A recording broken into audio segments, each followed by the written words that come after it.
Buongiorno, benvenuti al Focus TG. Siamo anche oggi in onda, in diretta, per informarvi di quello che sta succedendo in Veneto. Tante le notizie dal Veneto, tante le notizie di cronaca che arrivano dalla nostra regione, come sempre le vedremo poi in apertura di TG, ma non c'è solo la cronaca, c'è un'attualità politica, perché la giornata della crisi di governo oppure della ricomposizione della crisi di governo. Draghi questa mattina è stato ascoltato in Senato, ha parlato in Senato, in sostanza ha messo sul piatto una serie di proposte. Adesso le varie forze politiche stanno rispondendo, stanno decidendo come muoversi. Poi abbiamo anche degli stralci del discorso di Draghi per capire che cosa potrebbe succedere. Ovviamente le ricadute sarebbero importanti per tutta la nazione, per tutta Italia, ma ci sarebbero ricadute anche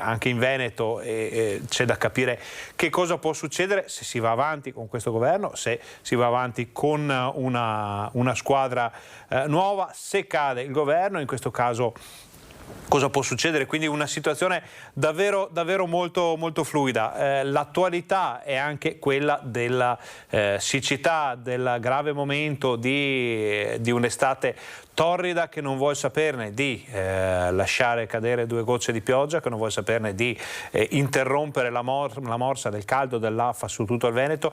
Temperature altissime, poi magari le vediamo insieme. Abbiamo anche un ospite fra poco in studio con il quale parlare proprio di siccità, di quello che sta succedendo con i fiumi del Veneto. La sanità, perché ovviamente i dati del Covid continuano a essere importanti, vanno visti ogni giorno, vanno seguiti giorno per giorno, insomma una consueta giornata di informazione con il Focus TG. Partiamo come promesso dalla cronaca. Vi ricorderete, ieri abbiamo dato praticamente in diretta l'avvio di un rogo nel Padovano e le nostre troupe erano sul posto, si sono accorte del fumo che usciva dal tetto del factory di un edificio nella zona di Padova, un locale padovano.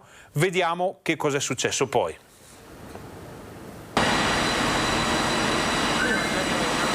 Sarebbe stato proprio il clima caldo di questi giorni a surriscaldare la lamiera di copertura e quindi a provocare l'innesco all'interno del locale factory di via Sarpi a Padova.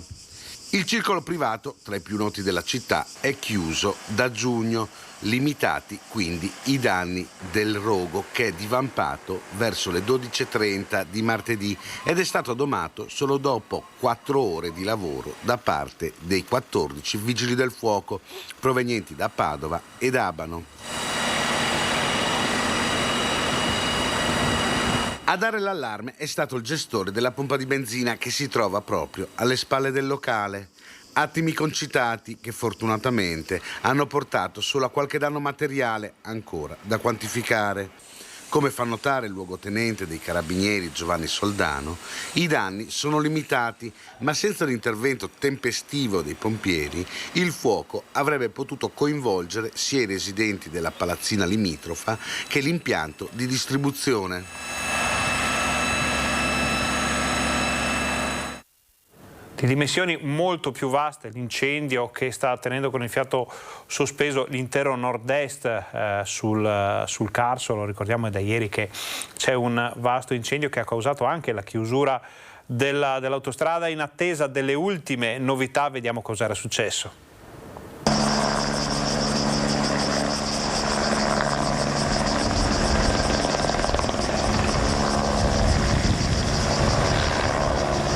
Autostrada e ferrovia nella morsa degli incendi. Da una parte il casello autostradale dell'Isert avvolto dal fumo, dall'altra le fiamme a circondare i binari della linea Trieste-Monfalcone all'altezza dei tornanti di Sablici, nel comune di Doberdò del Lago. Ha mandato in tilt l'intero sistema dei trasporti che fa da cerniera fra le province di Trieste e Gorizia l'incendio sviluppatosi questa mattina lungo la linea ferroviaria che ha obbligato RFI a interrompere i collegamenti. I molteplici focolai hanno messo in ginocchio anche le strade, Chiuso il vallone di Gorizia e la statale 14 per Monfalcone a partire dallo svincolo d'uscita del raccordo autostradale. I momenti più difficili si sono vissuti al casello dell'Isert, alla barriera simbolo del rientro a casa per i triestini e l'ultima tappa in Italia per i vacanzieri diretti in Istria e Dalmazia si sono vissuti momenti di panico. Il rogo più ampio che si stava propagando nell'area boscata verso Monfalcone è stato deviato dal vento verso la carreggiata, già chiusa in direzione Trieste con obbligo di uscita di Puglia dalle 12:30. Le raffiche hanno traghettato delle scintille sin dalla parte opposta del senso di marcia, attecchendo subito alla vegetazione secca anche in direzione della Slovenia. A quel punto il casello autostradale è stato messo sotto scacco dalle fiamme da ambo i lati. Attorno alle 13 tutto il personale è stato evacuato e l'arteria è stata chiusa anche in direzione Venezia. I vigili del fuoco di Gorizia, Monfalcone e Trieste, insieme alla protezione civile e al corpo forestale, sono stati impegnati per tutto il corso della giornata per contenere i focolai. Uno di questi era divampato ancora prima nei pressi di Medeazza. Complicatissimo però spegnere tutti i fronti interessati dalle fiamme, nonostante l'ausilio di 2 elicotteri e un Canadair, a causa del vento che nel pomeriggio ha creato nuovi problemi ai pompieri, deviando gli incendi sia internamente in direzione Gorizia che sull'altro fronte verso Duino.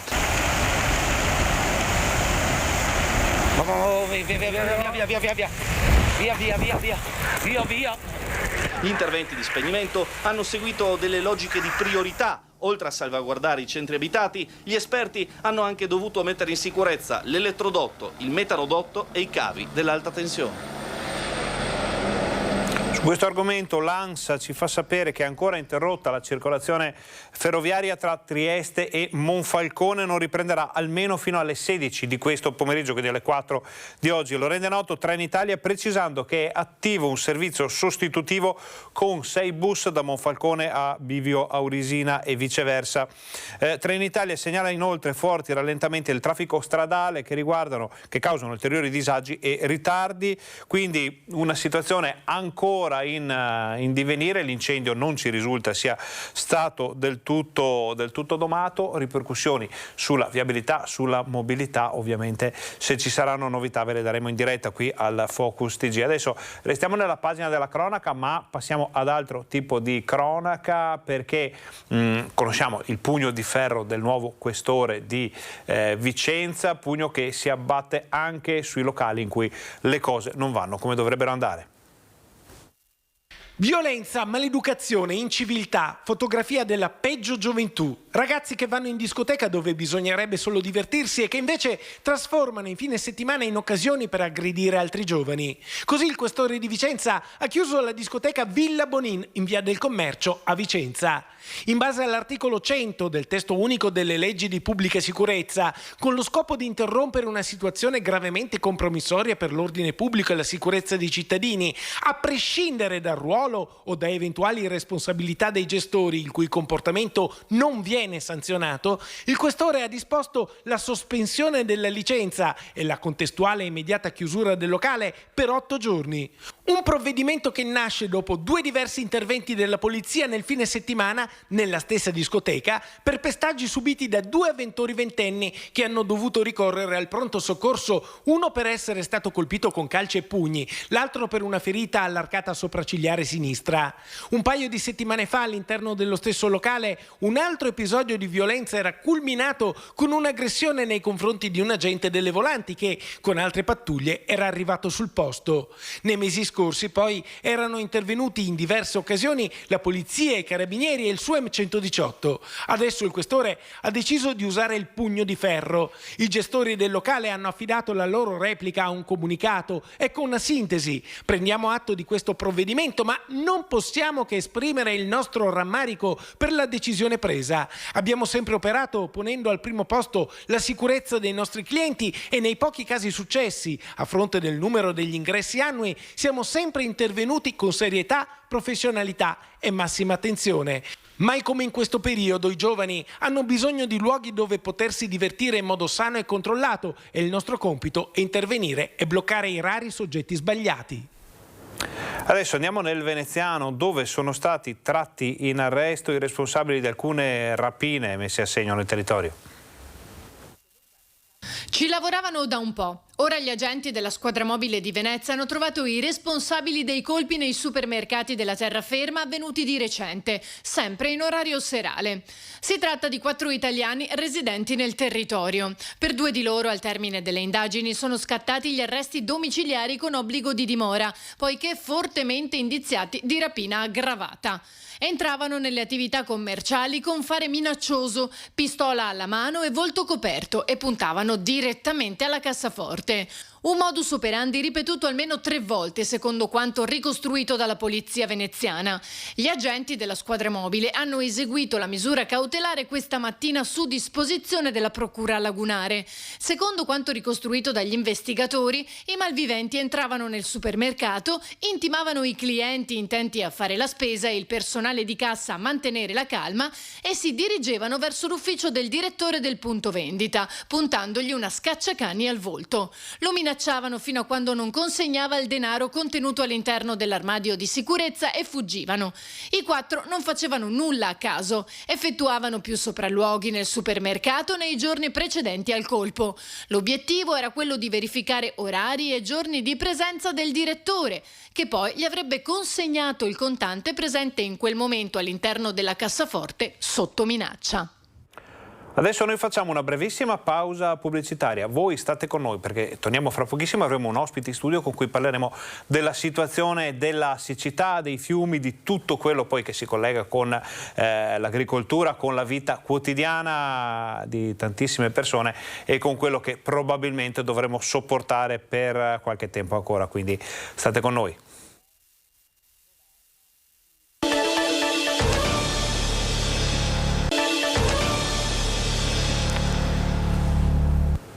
Buongiorno, bentornati al Focus TG. Siamo in diretta anche oggi in onda per informarvi di quello che sta succedendo in Veneto. In Veneto fa il paio con quello che succede in quasi tutta Italia, ovvero c'è una situazione pesantissima per quanto riguarda la siccità, per quanto riguarda l'assenza di precipitazioni.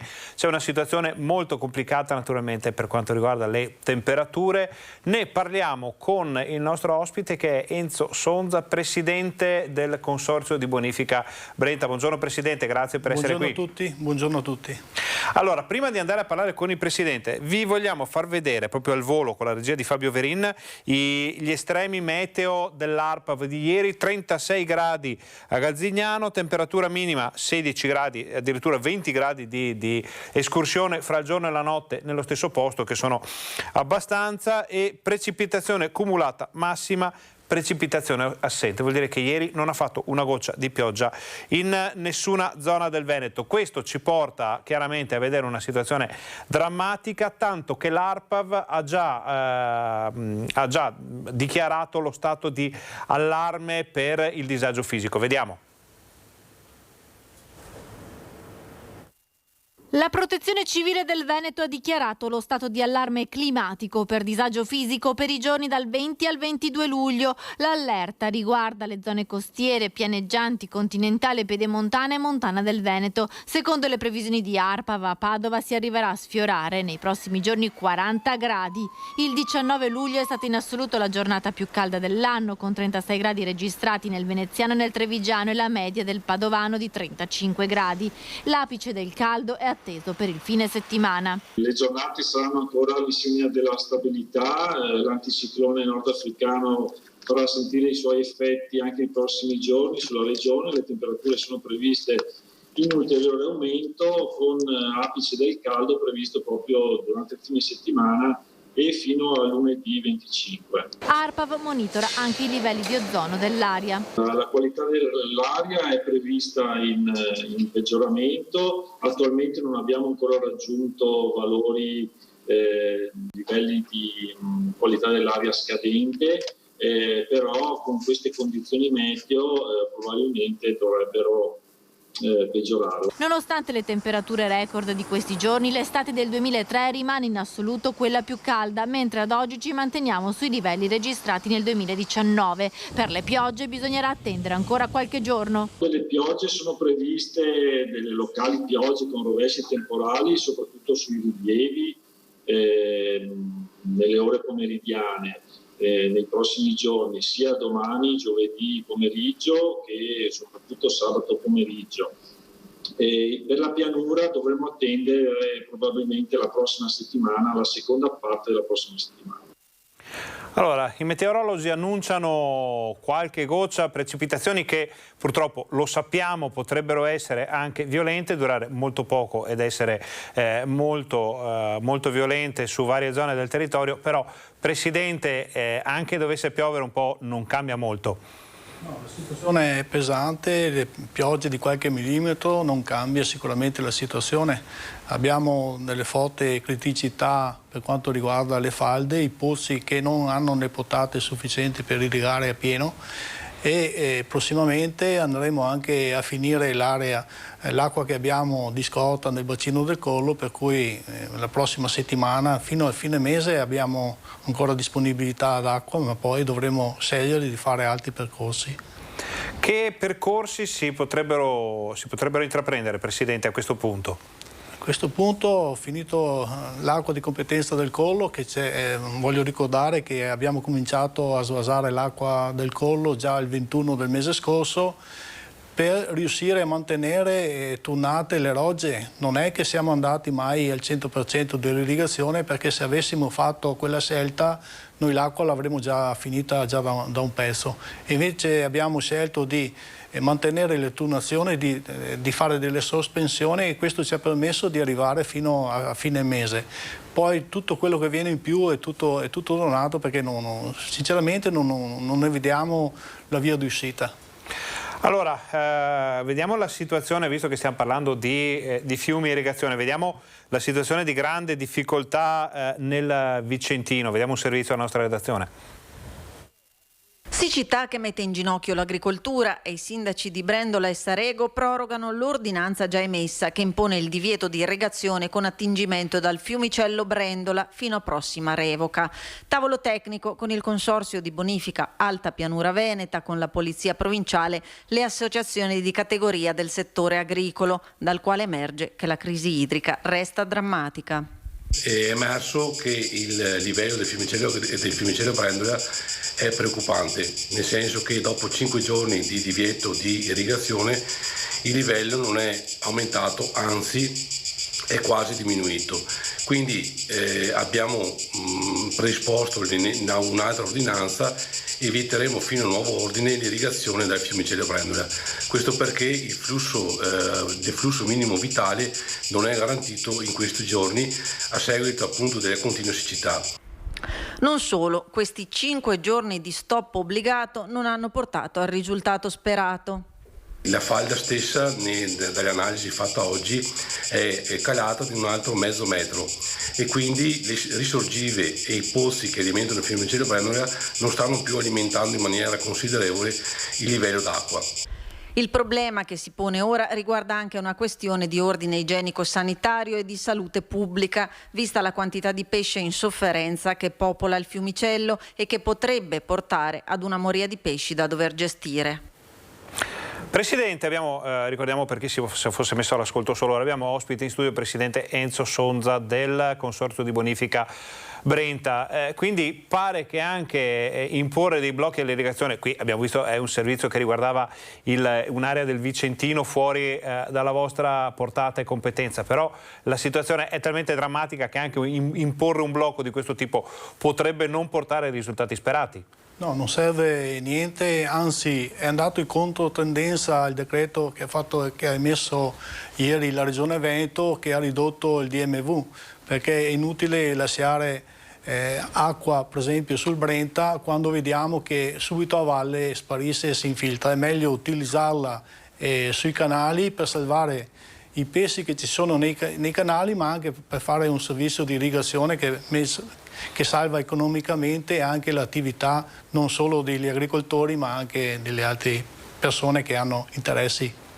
Ecco, Presidente, lei conosce molto bene il comparto primario, conosce molto bene l'agricoltura. Quali sono i rischi adesso della siccità in questo momento proprio per questo settore? Allora, noi abbiamo fatto delle scelte ancora un mese fa col consorzio, proprio non mettendo come punto dell'attenzione il meteo. Abbiamo visto che non c'erano in programma le piogge, abbiamo scelto di tornare l'irrigazione proprio per portare a compimento l'agricoltura e il mais in prima cosa. Le temperature elevate di questo periodo hanno permesso la maturazione del mais, perché quello irrigato i prossimi giorni possono andare tranquillamente a essere tolto dai campi, e quindi si è cercato di ottenere il massimo risultato usando il meno acqua possibile. Questo è quello che abbiamo fatto e quello che abbiamo messo in campo. Fare una scelta diversa avrebbe compromesso tutto. Il problema è che le alte temperature hanno dei doppi effetti negativi. La prima cosa, la produzione sarà bassa, perché sicuramente va a influire sulla quantità del mais prodotto. La seconda cosa sono le tossine. La terza cosa sono i costi elevati che hanno sostenuto le aziende agricole proprio per fare le lavorazioni, per cui chi ha gli allevamenti si troverà il danno della siccità non solo ripartito sulla quantità ma sulla qualità del prodotto ottenuto, ma anche dei costi da sostenere per mantenere gli animali che hanno nelle aziende agricole. Sappiamo che questo problema si sta verificando anche sui rilievi del Veneto. Sappiamo che in alcune maghe del Monte Grappa è stato organizzato un trasporto di acqua per poter dar da bere agli animali. Sappiamo che sull'altopiano stanno salendo interi camion di fieno, di foraggio per aiutare, perché naturalmente la siccità sta colpendo in modo fortissimo e con tutte le conseguenze del caso, perché ovviamente il latte prodotto dalle vacche in un momento così difficile non sarà di qualità naturalmente eccelsa, Presidente. Esatto, questo è quello che succede con la siccità. Siamo passati per esempio da un fieno che era quasi invendibile l'anno scorso perché le quantità erano eccessive, e si è trovato adesso che è quasi raddoppiato il prezzo proprio a causa della siccità, perché non si trova materia prima. È generalizzato questo, l'abbiamo visto, si vede anche nelle altopiano, perché se non piove non viene fuori l'erba e gli animali non trovano di che mangiare, per cui bisogna portare su per forza degli alimenti per sostenerli. E questo non va certamente a beneficio a chi pratica, ai malgari che praticano l'alpeggio. Quindi spese alle stelle con costi esorbitanti, e quindi poi ci troveremo fra qualche mese a fare i conti economici nelle aziende che saranno sicuramente non ottimali. Naturalmente tutto quello di cui stiamo parlando adesso è un domino, la tessera cade poi tutto il resto e cade nel tempo, non succede tutto da oggi a domani, quindi stiamo vivendo un momento di passaggio che causerà sicuramente ripercussioni dopo l'estate, probabilmente anche quest'inverno, ripercussioni anche e soprattutto economiche. Adesso noi facciamo una brevissima pausa pubblicitaria, state con noi perché torniamo fra poco, abbiamo già in ballo dei servizi sugli altri fiumi del territorio per capire come se la sta passando questo nostro Veneto in questi giorni difficili.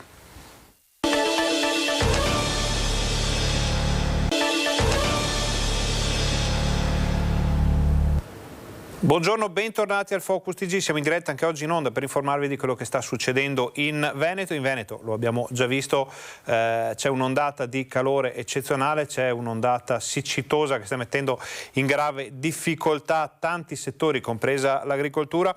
Giusto per curiosità vi facciamo vedere una mappa dell'ARPAV aggiornata a una manciata di minuti fa. Alle 11 circa c'erano già 33-34 gradi, vediamo in alcune zone del Veneto, in alcune 32, vediamo che comunque quasi ovunque in Veneto eravamo sopra i 30 gradi, questo vuol dire che c'è spazio di manovra per arrivare tranquillamente ai 35-36, si annuncia che domani ci sarà il picco, addirittura 38-39 gradi, vedremo cosa succederà. Tutto questo sta causando immensi problemi alla bonifica, immensi problemi di approvvigionamento di scorte idriche. Abbiamo parlato della situazione nel Vicentino con Enzo Sonza, presidente del Consorzio di Bonifica Brenta. Vediamo cosa sta succedendo nel Consorzio di Bonifica che riguarda il Piave. Tutti siamo chiamati a essere corretti, precisi negli orari e non utilizzare fuori orario, perché l'acqua è poca, dobbiamo utilizzarla rispettando le tempistiche, perché così riusciamo a mantenere anche la pressione e la quantità per tutti. È stato trasmesso persino alle parrocchie l'avviso del Consorzio di Bonifica Piave con cui si dà un giro di vite al consumo d'acqua. Da queste ore l'utilizzo della risorsa idrica sui terreni agricoli dovrà avvenire esclusivamente a fini irrigui negli orari assegnati e per lo stretto necessario. E ancora, il prelievo per orti e giardini sarà limitato a non più di un'ora a giorni alterni. Lo schema è semplice: nei giorni pari per i numeri civici pari, in quelli dispari per i numeri civici dispari. A vigilare lo stesso personale di guardania. Le multe possono arrivare a 500 euro. L'obiettivo non è quello di distribuire sanzioni. Le sanzioni ce ne sono già tante e soprattutto siamo sanzionati dal fatto che non c'è l'acqua. L'importante è utilizzare e rispettare le norme e le regole, perché in quel poca acqua che abbiamo così basta per tutti. Ad accelerare la decisione del Consorzio, che quotidianamente si confronta con Enel, la fotografia degli invasi montani. I laghi da cui preleviamo sono 3, il lago di Santa Croce, il lago del Mis e il lago di Pieve di Cadore. Attualmente il loro volume si aggira attorno al 68-69% della capienza totale, è un buon livello. Però il primo lago, il più piccolo, è attorno al 48-49%, quello del Mis, e quindi diciamo ci si sta avviando verso l'esaurimento della riserva. Vista la situazione si procede per gradi. Allo stato attuale l'approvvigionamento è garantito per una dozzina di giorni. Con la situazione attuale noi abbiamo una disponibilità d'acqua che sicuramente ci consente di arrivare fino alla fine del mese. Contiamo molto adesso che vanno a completamento alcune culture e perciò ci sarà una minore richiesta d'acqua, perché inizierà la fase della raccolta del mais ceroso e di conseguenza pensiamo appunto di così riuscire a soddisfare anche le nuove culture dopo il mese di luglio. Si vive la giornata da un lato guardando il cielo, dall'altro confidando nello sblocco dei 60 milioni di euro con cui avviare nuove opere, peraltro già cantierabili, per la riconversione del sistema irriguo, partita quest'ultima collegata a quella più ampia del PNRR. Presidente Enzo Sonza, Presidente del Consorzio Bonifica Brenta, abbiamo visto qual è la situazione nella zona del Piave, se la stanno passando meglio o peggio di voi? Beh, siamo sulla stessa barca, siamo messi male tutti e due. Credo che il Brenta abbia, sia per quanto riguarda gli invasi, è messo peggio del Piave in questo momento. Ed è messo peggio soprattutto nell'area vicentina adiacente all'Astico. Noi abbiamo un impianto pluririgo di Breganze che è servito da un pozzo che si è prosciugato e quindi non è più attivo. Stiamo attingendo un poco d'acqua, parlo di 50-60 litri dalla Roggia Breganze, e riusciamo a mantenere per qualche giorno attiva una pompa base proprio per dare il ristoro il minimo indispensabile. Ma è andato in crisi tutto il territorio vicino all'Astico perché sono andate in crisi le risorgive, per cui partendo da Breganze, Sandrigo, Bolzano Vicentino, Guindo Vicentino, Grumo da Bardesse, Longar, sono tutti senza acqua. Camisano Vicentino è senza acqua, per cui lì è andato perso gran parte del raccolto e non possiamo trovare soluzioni perché non riusciamo a mandare l'acqua dal Brenta verso l'Astico. È vero il contrario, ma non in questo caso. Questa è la zona che è andata più in crisi di tutto il territorio, e poi le altre zone ci siamo abbastanza cavata bene facendo le sospensioni e le turnazioni. C'è bisogno, condivido quello che ha detto il Presidente del Piave per quanto riguarda il rispetto degli orari. Le turnazioni non sono proponibili da noi, ma però invito tutti quanti gli utenti a usarne il meno possibile e quindi, capendo anche la gravità della situazione, li invito a essere parsimoniosi nell'uso dell'acqua. Condivido anche quello che la progettualità, nel senso che ci aspettiamo molto dal PNRR, perché anche noi come Consorzio abbiamo proposto ben 7 progetti per 63 milioni di euro che sono la trasformazione di irrigo da sistema a scorrimento a sistema di aspersione, che andrebbe a risparmiare oltre il 60% dell'acqua. E poi è fondamentale, ma lo stiamo dicendo da anni, un nuovo invaso in montagna, in modo da poter avere a disposizione una disponibilità d'acqua doppia rispetto a quella attuale. Se ci fosse in questo momento noi non saremmo mai andati in crisi, io non sarei qui a parlare di siccità, perché avremmo garantito sicuramente l'irrigazione al 100% e poi avremo l'acqua anche per quanto riguarda il mese di agosto. E invece sono qui a dirvi, abbiamo turnato l'acqua da circa 40 giorni e ce ne sarà forse per altri 10 giorni e poi bisognerà guardare alto se piove in qualche posto per venirne fuori. Presidente, lei ha dato un'informazione davvero importantissima, quella della creazione di un secondo invaso nella zona a nord, diciamo, del Bassanese, nella zona a nord della Pedemontana. Stiamo parlando di un corlo bis, stiamo parlando invece di un invaso sull'altopiano o sulle prealpi venete? Stiamo parlando di un invaso bis a Monte del Collo che ci permetterebbe di invasare oltre 33 milioni di metri cubi d'acqua e che andrebbe a essere utilizzato come il Collo in questi momenti di siccità, ma non solo in siccità, ma anche quando di acqua ce n'è in abbondanza, tipo parlo dell'evento Vaia, e quindi andrebbe usato anche per la salvaguardia dell'asta del Brenta a partire da Bassano andando fino giù a Padova. Possiamo, ricordiamo ai nostri telespettatori che lo stato, la situazione, la rete idrografica del Veneto si basa un po' su fiumi che a volte hanno carattere quasi torrentizio. Ricordiamo che il Brenta e il Piave sono soggetti a variazioni fortissime, ci sono dei periodi in cui sono, come adesso, basta guardarli dalle alture, si vedono questi serpenti grigi che dominano la pianura, e invece ci sono i momenti in cui che portano giù davvero tanta acqua. Il problema in Veneto è sempre stato quello di imbrigliare da qualche parte quest'acqua. Secondo lei siamo arrivati al punto in cui si può fare il salto di qualità? Ma penso che questo sia un'occasione, la siccità porta dei disagi, ma può portare anche dei benefici sotto questo aspetto. Già la Regione Veneto l'aveva introdotta come proposta, come un'opera mitigante ma a valenza nazionale, quella della costruzione della diga del Vanoi, già a dicembre del 2019.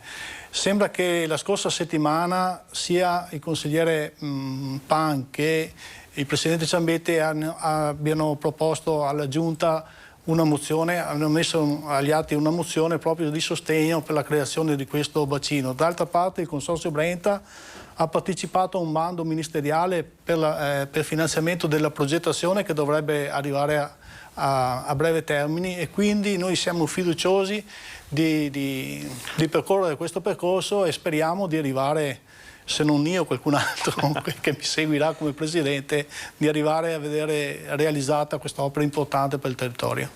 Adesso vediamo un altro servizio che riguarda sempre comunque i problemi e le ricadute della siccità. A Padova bisogna salvare anche i pesci nei canali, 3 quintali di pesci salvati nel canale Santa Chiara. Vediamo il servizio.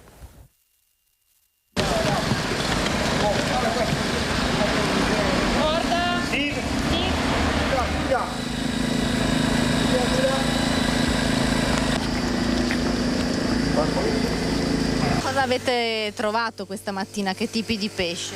Beh, ci stiamo concentrando su quelli più grandi, in primo luogo le carpe, quindi, ma anche da 10 kg, insomma, molto grandi. Qualche anguilla, cavedani, tantissimi, barbi. Questi sono quelli più numerosi. Abbiamo trovato anche un paio di siluri. Task force in campo lungo il canale Santa Chiara su Riviera Businello in pieno centro storico a Padova per salvare i pesci da morte certa causata dall'emergenza idrica. I livelli dell'acqua si sono ulteriormente abbassati e così la Polizia Provinciale e la cooperativa Piovego hanno iniziato questa mattina di buon'ora le operazioni di recupero. In acqua Arduino, Elio e Steve, volontari dell'associazione La Sorgente di Cittadella che si occupa di conservazione della fauna ittica.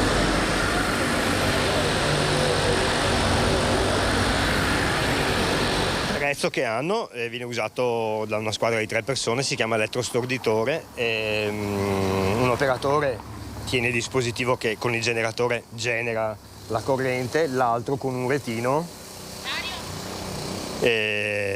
provoca una scarica elettrica, stordisce il pesce, e un altro con un altro retino ancora lo raccoglie. Poi viene trasferito, viene issato con delle reti su qua sul piano del calpestio, lo trasferiamo in furgone su contenitori con acqua ossigenata e li liberiamo poi in zona Bassanello. In mattinata sono stati salvati quasi 3 quintali di pesce. Siccome il canale è molto lungo, abbiamo posizionato una rete a tramaglio cosiddetta circa a metà di Riviera Businello, e questo ha bloccato il pesce da valle a monte, e abbiamo fatto il primo tratto di recupero e poi da Riviera Businello ci siamo portati in direzione Riviera Buzzante Questura, abbiamo fatto un'andata e un ritorno per cercare di recuperare il più possibile. Sono stati recuperati esemplari molto grandi di carpe, anche da 10 kg, e l'intento era soprattutto quello, riuscire a prelevare i pesci di dimensione maggiore, perché sono quelli che soffrono di più. Nei prossimi giorni dovrebbero essere programmati nuovi interventi negli altri canali cittadini più in sofferenza.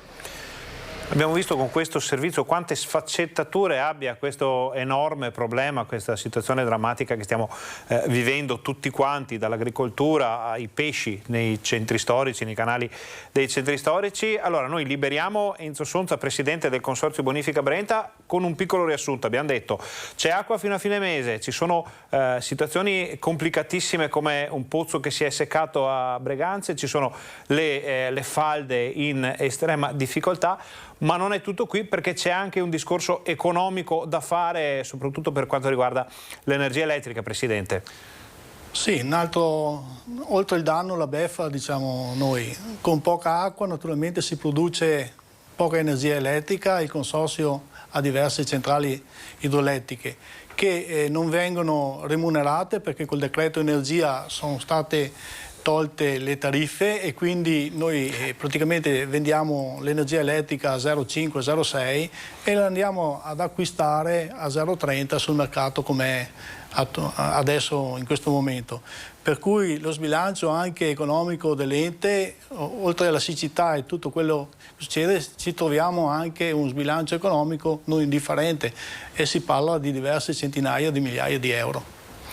Presidente, un momento davvero difficile da gestire, insomma, un in bocca al lupo a lei per tutto il lavoro che state facendo, a tutti gli operatori, i collaboratori, tutto il personale di queste istituzioni così importanti. Ricordiamo il Veneto, terra d'acqua, e i consorzi di bonifica sono fondamentali. Grazie per essere stato con noi. Grazie a voi, buongiorno a tutti e speriamo la prossima volta di raccontare cose migliori di quelle che abbiamo raccontato oggi. Come si dice, non ci sono brutte notizie, buone notizie, ci sono solo notizie. Noi le notizie ve le diamo qui in diretta al Focus TG. Adesso facciamo una brevissima pausa pubblicitaria. State con noi perché torniamo fra pochissimo.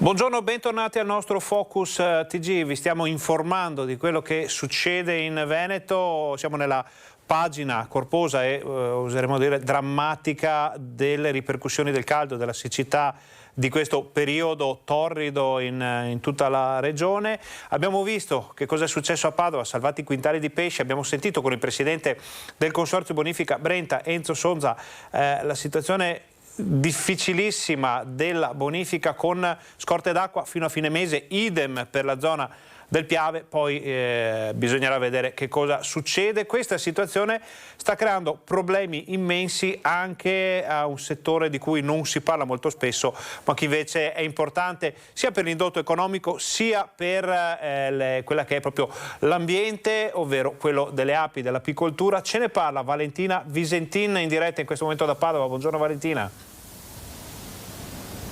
Buongiorno Ferdinando, esattamente, la grande sete mette a rischio anche le api, abbiamo sentito anche ARPAV con le previsioni che insomma, per i prossimi giorni dove si prevedono un ulteriore aumento delle temperature, nel Padovano si sfioreranno i 40 gradi, le api dunque a rischio la produzione di miele. Cosa accade? Potrebbero essere prodotto il 70% in meno di miele nella zona dei Colli Ugani, ma tutto quello che potrebbe accadere insomma a causa della siccità ce lo spiega bene il direttore di CIA Padova, Maurizio Antonini. Sì, 3 secondi per inquadrare il settore apistico. Oggi il settore riveste più di 7.000 apicoltori con 100.000 arnie. Di questi 7.000 il 25-30% sono agricoltori professionali e quindi ricavano dalla produzione di miele la propria redditività. Oggi abbiamo riduzioni dal 50 al 70-80% per un certo tipo di miele, che è quello del miele di acacia, millefiori e erba medica. Questo a causa della grande siccità e quindi il non fiorire in maniera adeguata delle nostre colture. Questo dà un senso di grande gravità di un settore che oggi comunque è già in crisi. Le api, il miele, ma anche tante colture che adesso sono in fase di produzione e la siccità sta provocando ovviamente la risalita del cuneo salino, stiamo parlando dell'Adige per esempio, e quindi l'acqua salata è uno dei diserbanti naturali. E cosa accade? La difficoltà di irrigazione delle colture cosa potrebbe provocare per i prossimi mesi? Guardi, viviamo oggi sul settore agricolo su una situazione di grande difficoltà.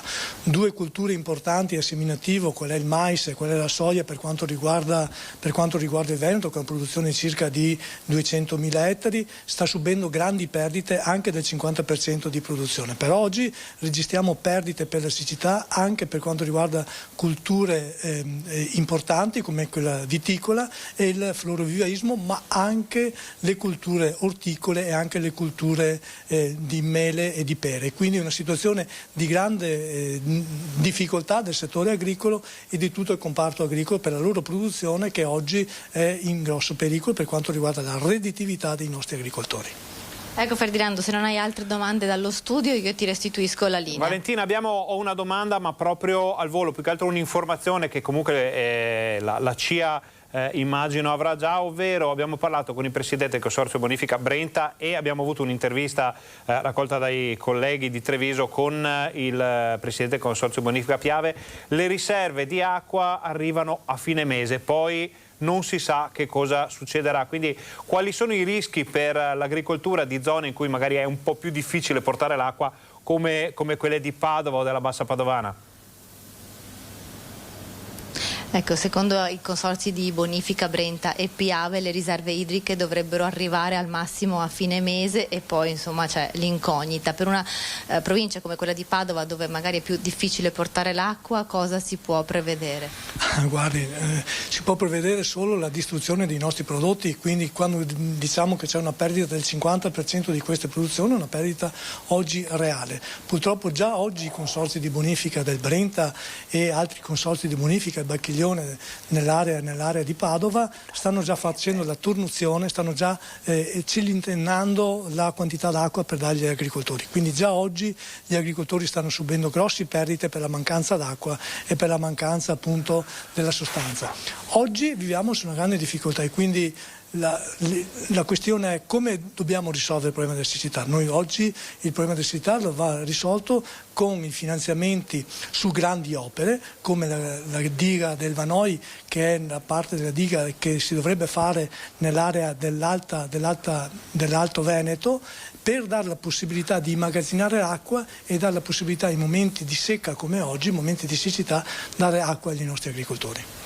Ecco, insomma, questo è l'appello lanciato da CIA Padova. Ferdinando, ora ti restituisco la linea allo studio. Ringraziamo Valentina Visentin e il suo ospite, la CIA di Padova. Allora, avete sentito Antonini della CIA dice praticamente la stessa cosa che è stata chiesta dal Consorzio Bonifica Brenta, da Enzo Sonza, che avevamo qui ospite. Sembra quasi che insomma parlano la stessa lingua gli addetti ai lavori e chiedono un intervento immediato. Questo intervento immediato è strutturale, ovvero la creazione di un nuovo bacino a nord nell'area pedemontana, comunque fra le montagne del Veneto, un bacino in grado di fornire ulteriore acqua, di imbrigliare quell'acqua che poi scende e che quindi diventa a un certo punto inutilizzabile.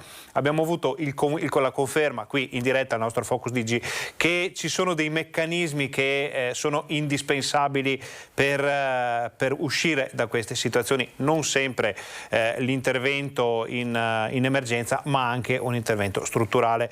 Ovviamente parte da qui, da queste richieste, anche una campagna di informazione da parte di Rete Veneta per approfondire questi temi ed evitare di parlare sempre sempre di emergenze, di soluzioni temporanee, di soluzioni tampone, ma di soluzioni, punto e basta. Adesso, a proposito di proposte, di idee, di soluzioni strutturali, ne parla anche Legambiente. Sentiamo. L'acqua scarseggia nei canali padovani, sempre meno quella che si vede nei luoghi più centrali della città. In parte viene anche bloccata per mantenere i livelli della portata dei fiumi. Di conseguenza continua l'opera di trasferimento dei pesci che rischiano di rimanere senza ossigeno. Nelle scorse settimane sono stati circa 20 quintali di pesci morti rimossi dai canali interni. La prossima settimana si deciderà anche se spegnere l'inceneritore di San Lazzaro che usa l'acqua del canale San Gregorio per raffreddare l'impianto. Legambiente Veneto vede positivamente questa misura emergenziale pensata dal Comune di Padova. Agire nell'emergenza che stiamo vivendo è indispensabile e interventi come quello di fermare, diminuire le portate nei canali interni e gli utilizzi non indispensabili penso sia un'iniziativa lodevole e qui vale la pena anche ringraziare i volontari, l'università e gli enti che si sono adoperati per salvare la fauna ittica e in qualche modo garantire, lo dobbiamo alla biodiversità, insomma anche visto che le conseguenze che subisce il nostro territorio sono dovute principalmente, è bene ricordarlo, ai cambiamenti climatici, quindi l'aumento di temperatura che dobbiamo contenere entro 1,5 gradi che prevede un intervento principale su la riduzione delle emissioni e quindi i gas climalteranti, la CO2 e le emissioni in atmosfera. Questo per dire che la crisi idrica è strettamente connessa alla crisi climatica. Tuttavia le azioni emergenziali devono essere affiancate anche dalle politiche strutturali per far fronte al cambiamento climatico che stiamo vivendo. Bisogna intervenire, secondo noi, secondo Legambiente, almeno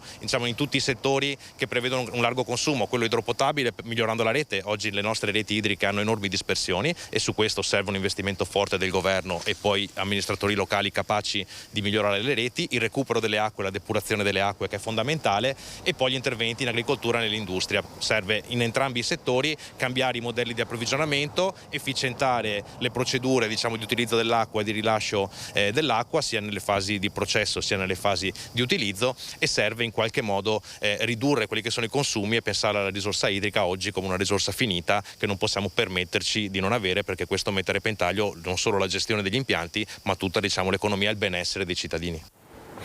Il caldo, la siccità, questo periodo torrido stanno creando problemi, abbiamo visto nel molto grande, ovvero nel sistema veneto, ma anche rischi gravissimi per la vita quotidiana, non solo di ognuno di noi ma anche dei nostri amici animali. Vediamo.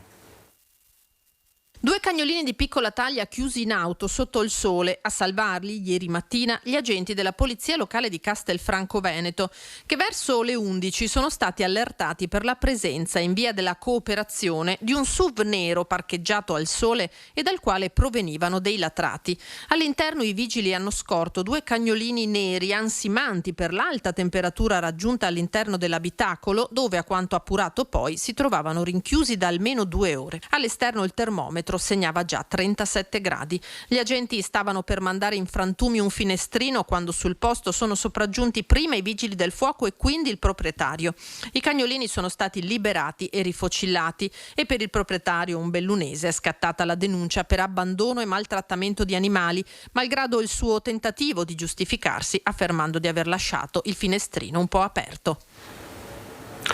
In questo periodo di caldo in cui magari non tutti possono andare in vacanza, è importantissima la socialità, la capacità di fare rete, di fare squadra, non solo delle amministrazioni ma anche delle persone e soprattutto da parte degli anziani. Abbiamo iniziato ad occuparci di questo tema per capire come la terza età si sta ingegnando per trascorrere e superare agevolmente, magari al fresco, questi giorni torridi. Siamo andati a Cassola, nei pressi di Bassano, a vedere un centro diurno. Siamo nel bel mezzo dell'estate, il caldo inizia a farsi sentire, sono previsti picchi di 40 gradi, la città si svuota, c'è chi va al mare, chi in montagna, ma c'è anche chi rimane in città, gli anziani. Andiamo a conoscerli. Ed è qui al centro diurno San Giuseppe che una parte degli anziani della città passa la sua estate, tra chiacchiere, letture, un bicchiere di vino, ma soprattutto in compagnia. Quante storie ha sentito raccontare lei? Qui ogni giorno ci sono storie nuove. avvenimenti che si susseguono e quindi la compagnia fa bene, dai, anche per loro stessi che sono qui, perciò no, è una bella compagnia, stanno bene, vengono volentieri, la comunità si fa se c'è comunità.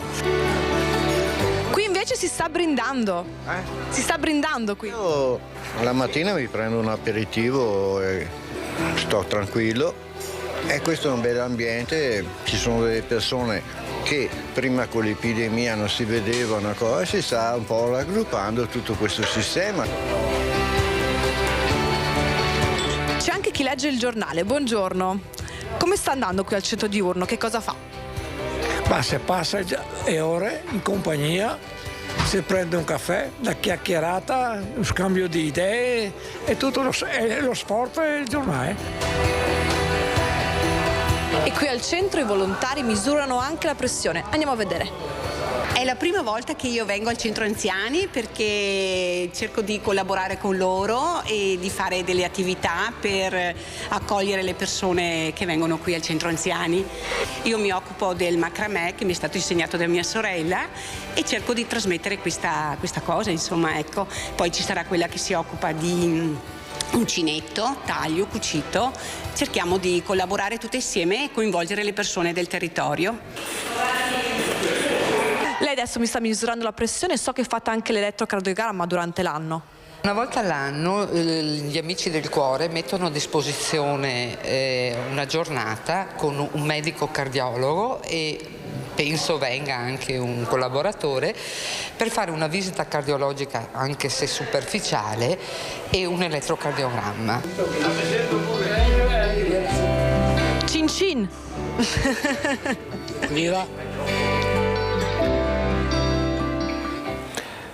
Andiamo nella Marca trevigiana per vedere un altro progetto dedicato alla terza età.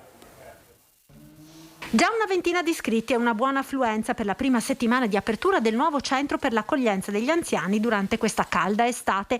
L'immobile è quello lungo la Restera, accesso da via Callalta, che negli altri mesi dell'anno ospita la sede della Pro Senectute. Siamo lungo il fiume Sile con un contesto verde molto bello, con un ampio giardino alberato, c'è un bel campo da bocce. Loro avrebbero sospeso l'attività estiva nei mesi di luglio e di agosto e noi quindi abbiamo deciso di calare lì questo servizio del tutto nuovo per tutti i pomeriggi di questi 2 mesi. I mesi estivi sono tradizionalmente quelli che vedono gli anziani, soprattutto coloro che vivono da soli, maggiormente in difficoltà, vuoi perché i familiari sono in ferie, vuoi perché chiudono attività ed associazioni o perché il caldo torrido poco invoglia ad uscire, impedendo quella socialità che è molto importante per gli anziani.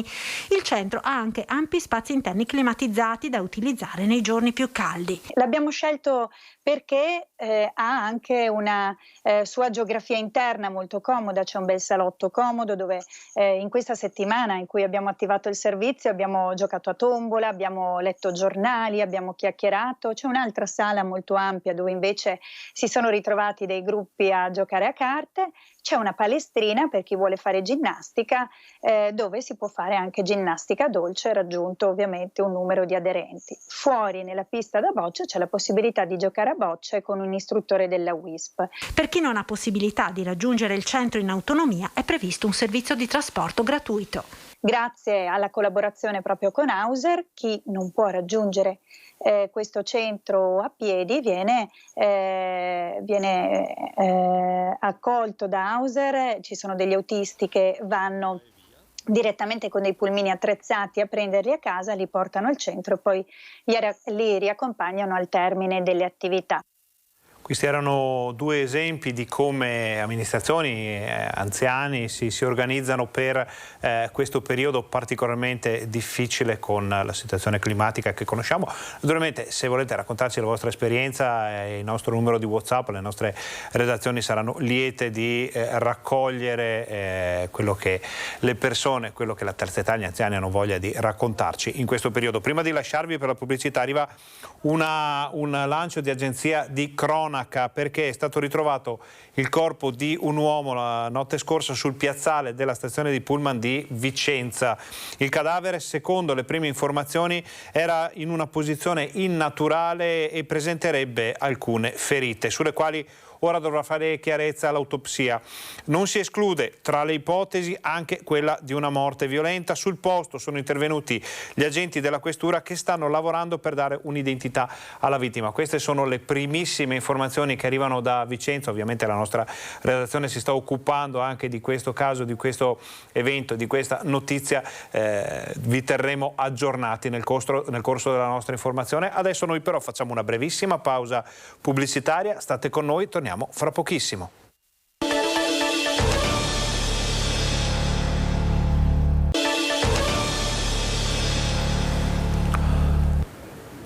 Buongiorno, bentornati al Focus TG. Siamo in diretta anche oggi in onda per informarvi di quello che sta succedendo in Veneto. Abbiamo chiuso la prima parte della nostra informazione con una notizia da Vicenza. È stato ritrovato il cadavere di un uomo dell'apparente età di circa 40 anni nel parcheggio della stazione SVT. Stiamo aspettando approfondimenti da parte della nostra redazione. Pare che non si sia ancora riusciti a dare un nome a questo cadavere. Che presenterebbe, ripetiamo, è tutto da prendere con le pinze perché sono le primissime informazioni che arrivano, presenterebbe ferite o comunque una posizione innaturale, quindi fra le ipotesi, ripetiamo, c'è anche quella di una morte violenta. Adesso cambiamo argomento, saliamo in montagna perché il problema dei lupi sta diventando davvero importante nell'altopiano dei 7 comuni. Non hanno alcuna intenzione di fermarsi i lupi che stanno terrorizzando l'altopiano negli ultimi giorni. Dalla settimana scorsa i branchi di selvatici hanno predato una vacca e una manza al Leghen, poco sopra Gallio. Poi si sono dedicati agli asinelli di Malga Fossette in Marcesina, facendoli scappare per tutta la lunghezza della piana che era tanto cara a Mario Rigoni Stern. Alla fine gli asini sono stati assaliti, uccisi e parzialmente divorati da vivi in Val Maron. In almeno 2 occasioni piccoli gruppi di lupi sono stati fotografati a poca distanza da malghe e case fra il Monte Corno e le Melette di Foggia. E mancano ancora l'appello delle manzette che sono state messe in fuga dai selvatici e che si sono perse nei pressi dei castelloni di San Marco sul versante dell'altopiano che dà sulla Val Sugana. Una situazione drammatica sulla quale gli amministratori del territorio chiedono attenzione alle autorità da troppo tempo. Una presenza, è brutto dire, sgradita, è bello da vedere, però storicamente nell'altopiano non esisteva il lupo. Nessun storico dal 1300 ha sempre parlato di presenza di orsi, ma mai di lupi. Quindi l'altopiano è stato plasmato su questa tipologia di allevamento e questa, tra virgolette, introduzione, arrivo spontaneo dal cielo della presenza del lupo crea danni economici. Danni economici ingenti per le predazioni, danni che potrebbero colpire anche il turismo, danni morali in grado di dare una spallata a una tradizione fortissima come quella dell'alpeggio. A livello economico è difficoltoso, proprio il bestiame abituato, cioè tutti gli agricoltori dell'altopiano sono abituati a stabulazione libera, gli animali di giorno col caldo non mangiano, sono tutti in bosco, sono a riparo e quindi dopo la sera cosa si fa? Di solito escono e più fresco mangiano, ma di sera con il lupo bisogna mettere il recinto, quindi è una difficoltà enorme, le bestie devono mangiare. Tutte devono mangiare, no? Quindi trovarsi di giorno non mangiare, di sera non mangiare e alla fine mangiano il lupo. Con questa considerazione finale di Bruno Oro, presidente del comune di Foggia e presidente anche dell'Unione Montana Aspettabile Reggenza dei 7 comuni, rilanciamo la palla a chi di dovere. Speriamo che qualcuno prima o poi risponda alle istanze e alle aspettative di un territorio che davvero comincia a stancarsi di questa situazione. Restiamo in montagna, dalla rabbia contro i lupi alla rabbia per quello che è successo in Marmolada. Temperature molto elevate, un grande crepaccio che sembra allargarsi e una notevole quantità d'acqua che entra nella spaccatura del ghiacciaio. Preoccupa la situazione della Marmolada dopo il crollo del 3 luglio e sono ore decisive per valutare quali potrebbero essere gli scenari e le misure da prendere di conseguenza.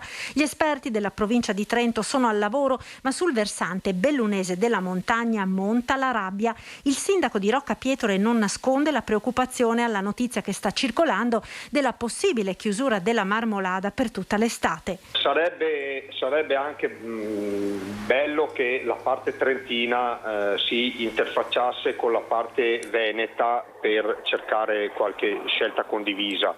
questo non mi sembra stia molto succedendo, ma a me pare che la parte veneta con la funivia di Malgacciapela ben poco abbia a che vedere con la zona del ghiacciaio dove ci sono problematiche. La Marmolada è la più grande montagna delle Dolomiti e l'area del ghiacciaio, quella attualmente chiusa e potenzialmente a rischio, rappresenta solo una parte piccola dell'intero massiccio. A mio parere la parte veneta della Marmolada rimane e rimarrà aperta, così come la Valle Ombretta, la Valle di Franzedaz, tutta la zona di Malgacciapela, il Passo Padon, la seggiovia che va su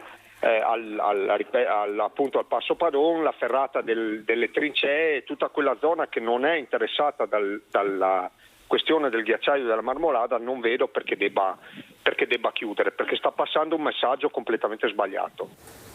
Dopo il via libera da parte dell'autorità giudiziaria si inizia il commiato, si inizia a dare l'addio alle persone che hanno perso la vita nella tragedia della Marmolada. Allora, ricapitoliamo: Isola Vicentina, questa mattina le esequie di Filippo Bari, Attiene quelle di Tommaso Carollo, le stiamo seguendo con le nostre truppe, con i nostri giornalisti, i nostri tecnici, poi questa sera nei telegiornali TG Vicenza, TG Bassano, tutte le notizie del caso. Questo pomeriggio a Valdagno, addio a Paolo Dani, guida alpina di 52 anni, e notizia che non è stata poi confermata anche alla coppia di Montebelluna, di cui si è scelto di fare il funerale a Canazei. Dovrebbero essere in svolgimento proprio oggi in forma strettamente privata le esequie.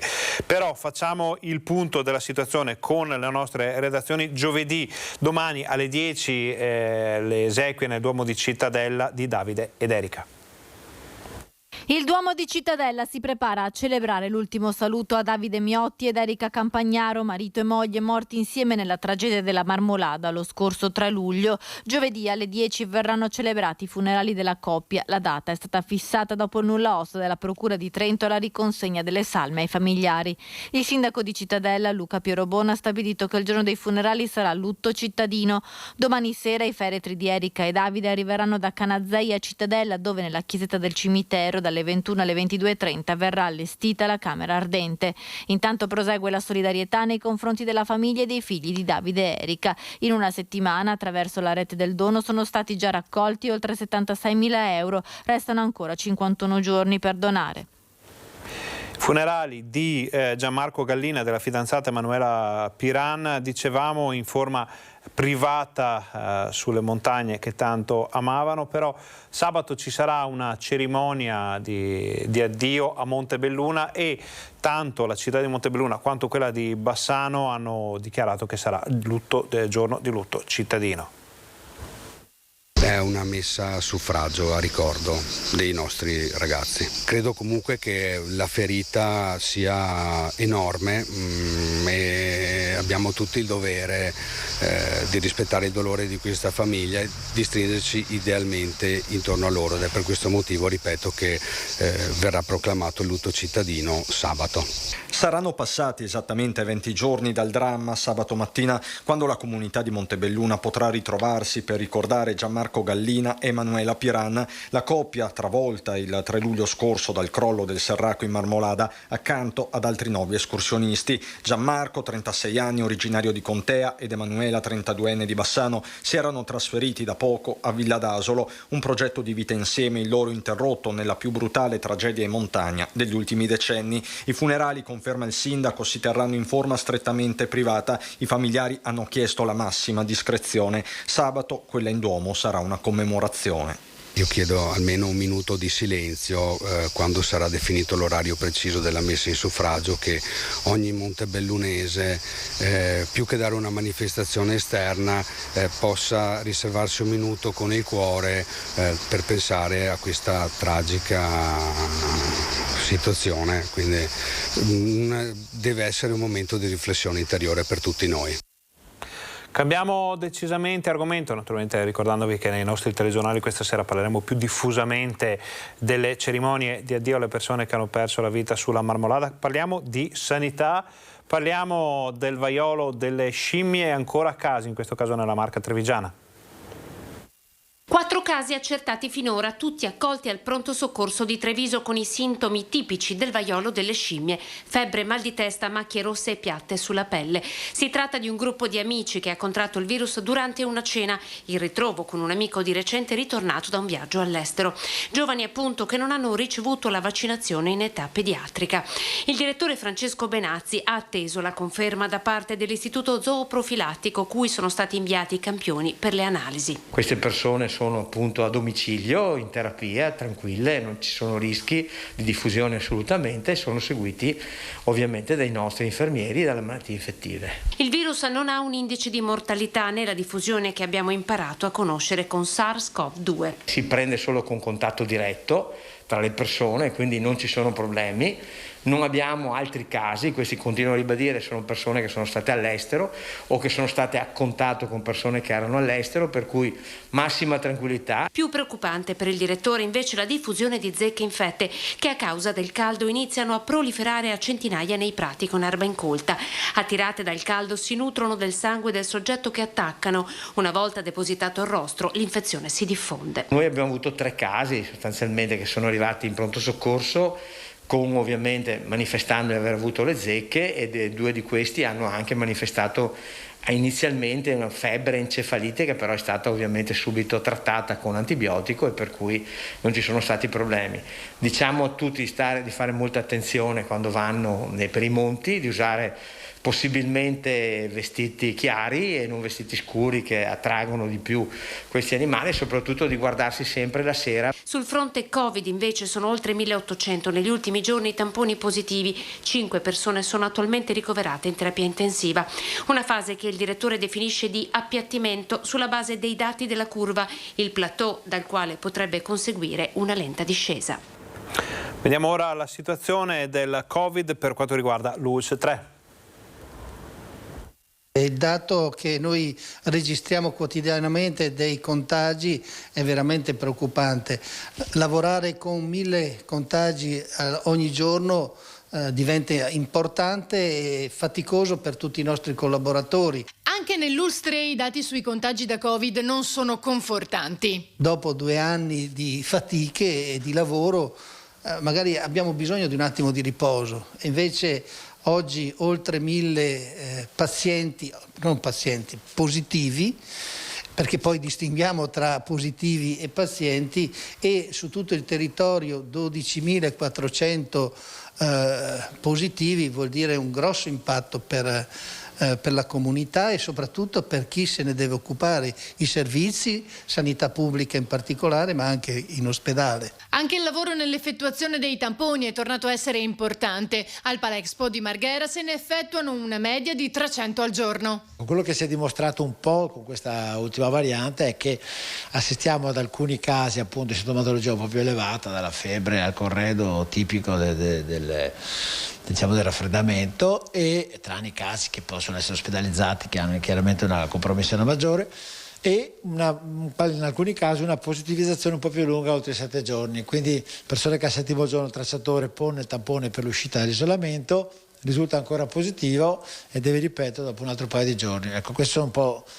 le diversità che stiamo notando. Mentre la somministrazione della 4ª dose agli over 60, iniziata da qualche giorno, sta andando oltre le aspettative. La cosa che sta interessando è che in realtà il numero importante delle 4ª dosi è molto vicino a quello delle prime dosi, cioè stiamo notando che c'è una fetta, e questo fa molto piacere in senso di protezione per la popolazione, che c'è una quota soprattutto tra gli ultra 60 e 80 che ha deciso finalmente di avvicinarsi alla vaccinazione, e questo fa ben sperare così nella responsabilità collettiva, insomma. Ecco. L'altra cosa interessante è che oltre ai sistemi online di prenotazione abbiamo mantenuto l'accesso diretto che avevamo sperimentato precedentemente, che è molto faticoso per noi perché equivale a circa quasi il 50% degli accessi. Questo abbiamo visto che soprattutto sugli anziani, che magari prenotarsi online non è proprio questa cosa simpatica e immediata, sta favorendo la possibilità di aderire alla campagna vaccinale. Allora, visto che abbiamo parlato di Covid, vediamo la situazione in Veneto che ci viene segnalata dall'azienda Zero della Regione. Allora, oggi alle 8 8 avevamo nuovi casi, 9.234, siamo sempre attorno alle 10.000 unità, che ci portano al numero complessivo delle persone attualmente positive in Veneto a 106.456. Non è in crescita verticale, però diciamo che siamo tornati sopra quota 100.000 ormai da qualche giorno e pare che ci rimarremo stabilmente per un periodo che non conosciamo ancora. Infatti potete vedere pazienti in area non critica e terapia intensiva. Terapie intensive ovviamente non sono quelle del periodo critico che ricordiamo anche solo qualche mese fa, però in area non critica tutti gli ospedali hanno dei pazienti ricoverati. Vediamo il consultivo alla fine di questa tabella. Lo vediamo assieme, ci dice che in questo momento abbiamo in Veneto 996 persone ricoverate in area non critica, di cui 754 sono attualmente positive, 242 le persone invece che si sono negativizzate in area non critica. Sono 50 le terapie intensive impegnate, un numero anche questo in lieve crescita, lenta ma costante crescita negli ultimi giorni, di cui 37 che sono ancora positive, 13 si sono negativizzate. Il bilancio di questo periodo ci dice che c'è un bilancio positivo di 10 unità in area non critica, sostanzialmente invariato con una persona in più in terapia intensiva. Purtroppo sono da segnalare ancora decessi, 11 quelli avvenuti nelle strutture sanitarie del Veneto nelle scorse ore. Andiamo avanti a parlare di sanità perché vi ricorderete la vicenda dei manager in pensione che ricevevano il compenso, insomma tutta quella faccenda piuttosto complicata sembrava essere finita nel dimenticatoio, invece i sindacati la riportano in auge. Un silenzio assordante, un silenzio politico calato sull'esposto presentato dalla CUB, la Confederazione Unitaria di Base, che chiede se sia vero oppure no che ci siano stati alcuni manager della sanità veneta in quiescenza che avrebbero percepito contemporaneamente la pensione e lo stipendio e se vi sia stata oppure no violazione della legge Madia. Ma oggi la CUB fa un ulteriore passo. La CUB è intervenuta a gamba tesa con un'intimazione ad adempiere rivolta proprio a Luca Zaia, quale presidente della Giunta del Veneto, affinché non ci siano tentennamenti. La legge va applicata, la legge è chiarissima. La legge è stata esplicitata in pareri, sentenze, prese di posizione chiare e anche recentemente confermata anche dalla funzione pubblica. Quindi laddove è noto che ci siano cumuli di pensione e stipendi manageriali di dirigenti pubblici, la Giunta Veneta deve intervenire revocando le nomine e recuperando soprattutto gli stipendi che sono stati erogati indebitamente. Dal 20 giugno, quando la CUB ha presentato il suo esposto alla Guardia di Finanza di Venezia e alle Procure della Repubblica del Veneto, è esploso un vero e proprio caso politico. 4 direttori generali regolarmente nominati mentre erano in servizio e poi andati in quiescenza si sarebbero autosospesi dalla percezione dello stipendio. Da allora sono passati i giorni, le settimane e ancora dalla Regione Veneto politicamente non c'è stato altro se non appunto un lungo silenzio. Noi presenteremo anche una corposa documentazione alla Corte dei Conti. Al momento abbiamo integrato il nostro esposto, inviato ancora il 20 di giugno, lo abbiamo integrato con questa intimazione ad adempiere. Speriamo che non ci sia la necessità di ulteriori passi e auspichiamo nel buon senso della politica. Restiamo in provincia di Vicenza, pare dall'albo pretorio dell'ULSS 7 Pedemontana che ci siano parecchi medici, operatori, infermieri che hanno deciso di andarsene. Fuga, improvviso e precipitoso abbandono. Questo è il significato della parola. Resta da capire il significato del gesto, perché visti i numeri nell'ULSS 7 bisogna parlare proprio di fuga di infermieri, medici e di chi lavora all'interno dell'azienda ospedaliera. A dirlo sono le delibere, i documenti, consultabili facilmente da tutti nell'albo pretorio del sito dell'ULSS 7. Solo nell'ultimo periodo di luglio questa è la situazione. 7 dipendenti che si sono dimessi volontariamente alcuni addirittura con contratti a tempo indeterminato. Un medico dirigente biologo, anche lui andato via nonostante un contratto a tempo indeterminato, e poi 2 trasferimenti e 6 dipendenti che hanno chiesto o prolungato il periodo di aspettativa. Tutto questo, lo ripetiamo, circoscritto solo all'ultimo periodo. I dati da un anno a questa parte sono molto più estesi e di fuga si parla oramai con toni sempre più allarmanti. Bisogna fermare l'emorragia di medici, infermieri e del resto dei professionisti sanitari che stanno letteralmente fuggendo. La spiegazione è il clima, la mancata valorizzazione dei professionisti. È questa modalità sempre verticistica del taci, ubbidisci, non mi interessa quello che pensi, non mi interessano le tue idee di miglioramento, non mi interessa valorizzare le tue capacità, le tue attitudini, anzi più le mortifico e forse è meglio è perché c'è questa idea di dover tenere, no, come la pentola a pressione, ma il coperchio sta esplodendo. Che la pressione di questa pentola fosse alta, altissima, lo hanno testimoniato le migliaia di firme raccolte tra i cittadini per una sanità migliore, per un Sambassiano che torni a essere un'eccellenza senza perdere quelle risorse umane, quella ricchezza di persone e professionisti che l'avevano reso un punto di riferimento per la collettività. 8 dimissioni spontanee, 2 trasferimenti, 6 dipendenti in aspettativa nel giro di pochi giorni e poi, come detto, l'emorragia di addii e di partenze di infermieri e dottori nei mesi precedenti. Una fuga di cui qualcuno dovrà dare spiegazioni e, come sempre, i nostri microfoni restano a disposizione. Ancora sanità, ancora polemiche nel Vicentino, vediamo. 2 ville, nuvole grigie sul polo della salute, ma si potrebbe dire anche sul polo delle polemiche. Sì, perché in via 4 novembre, laddove un tempo c'era la scuola Fogazzaro, avrebbe dovuto nascere non solo la nuova medicina di gruppo, ma anche lo sportello CUP per le prenotazioni alle prestazioni sanitarie, la cassa e il punto prelievi per tutti i cittadini. Invece, a 2 anni di distanza dalla convenzione sottoscritta nel 2020 da Comune e Ulsotto, questi servizi rischiano di restare solo sulla carta, nonostante gli importanti investimenti per le opere di adeguamento dei locali dell'ex scuola.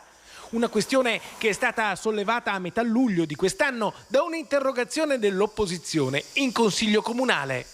Nella campagna elettorale del 2019 l'attuale maggioranza dichiarava apertamente che tutto era stato definito e l'avvio era imminente. Per noi c'è stata poca trasparenza sulla questione, posto il fatto che fino alla nostra interrogazione è rimasta, per così dire, sotto coperta. Il polo della salute doveva essere la medicina di tutti, ma in realtà non sarà aperta a tutta la cittadinanza, nel senso che difficilmente sarà così. Una delle possibilità è che si faccia ugualmente il punto prelievi, ma non per tutti i cittadini, solo per quelli in esenzione di ticket e quindi senza la necessità di CUP e di cassa. In tal caso, quello che nascerebbe sarebbe un polo della salute non completo ma parziale, monco rispetto alle previsioni, ma soprattutto che non darebbe un servizio a tutti i cittadini. Ora tocca al sindaco e alla sua giunta far valere gli investimenti fatti, ottenendo dall'ULSS i servizi che i cittadini a questo punto si aspettano. Per ora solo ipotesi, non ci sono certezze sui servizi aggiuntivi. È in corso la definizione del contratto con i 5 medici della medicina di gruppo. Al momento si è ipotizzato il trasferimento di medici per settembre. I servizi aggiuntivi non partiranno a settembre, anche perché al momento sono tutte da definire le modalità e le tempistiche. Resta il fatto che, al di là delle promesse elettorali della maggioranza, sono passati oltre 2 anni dal sottoscritto accordo e il Comune ha speso ben 365.000 euro. A tempo di record la nostra redazione di Vicenza ha preparato un servizio sui funerali di Filippo Bari, vittima della marmolada, che si sono svolti questa mattina. Vediamolo in chiusura. Ti lasciamo andare in alto stavolta. È l'addio della comunità di Isola Vicentina. Filippo Bari, il giovane papà 27enne, il cui sorriso nel selfie scattato poco prima che il ghiacciaio lo travolgesse è diventato il simbolo della tragedia sulla Marmolada. La gioia, alle spalle il ghiacciaio. Oggi i funerali alla chiesa parrocchiale di San Pietro Apostolo Gremita. Lo hanno ricordato in tanti per quella voglia di vita che gli bruciava dentro, che lo spingeva in alto. Lui con le sue passioni, la musica e la montagna. Alzarsi prestissimo in montagna per precedere il sorgere del sole, essere lì quando i suoi primi raggi infiammano le nudi pareti di roccia. Filippo viveva così la sua religione e armonia col creato. Sali Filippo, sali la grande montagna, ti lasciamo andare. E grazie per averci insegnato che la vita è meravigliosa. E l'invito nell'omelia rivolto a tutti a prendere il testimone della sua vita spezzata precocemente per percorrere il sentiero iniziato e portarlo avanti. Tante le testimonianze di affetto e vicinanza, dai parenti che lo hanno ricordato sorridente ed esplosivo fin da piccolo, agli amici del CAI di Malo a cui Filippo era iscritto, che resteranno uniti a lui come un moschettone invisibile, hanno detto nel loro ricordo, strumento che diventa simbolo di un'amicizia consumata in montagna durante le tante cordate condivise. È un modo di sentirci uniti, di condividere questo momento, ripeto, oggi è un momento di riflessione e silenzio. Oggi è lutto cittadino a Malo, dove abitava, e Isola Vicentina, dove c'è la famiglia d'origine. Un sorriso che faceva naturalmente che contagioso e che sicuramente dava anche forza a chi lo vedeva. Il sorriso che lenisce forse in parte questo ricordo, il dolore di oggi che in qualche maniera conclude, no, questo anche attesa che c'è stata per i funerali. La famiglia aveva bisogno di questo momento, la sua comunità di amici, di parenti. È stato molto doloroso. La comunità di Malo piange questo ragazzo, era un bravo ragazzo, era conosciuto e partecipe alle attività, diciamo così, della comunità, presente con il CAI, devo dire che ha segnato la nostra comunità di Malo. E a portare vicinanza ai familiari di Filippo e ricordare le 11 vittime della tragedia in Marmolada anche una rappresentanza della provincia autonoma di Trento. Questa era l'ultima notizia del nostro telegiornale, per tutto il resto vi invitiamo a seguire TG Bassano e TG Vicenza di questa sera. Noi ringraziamo Fabio Verina e Alessandro Costa Curta per la regia, ringraziamo tutti i colleghi che ci hanno permesso di portare nelle vostre case tutte le ultime notizie dal Veneto e vi auguriamo un buon pomeriggio.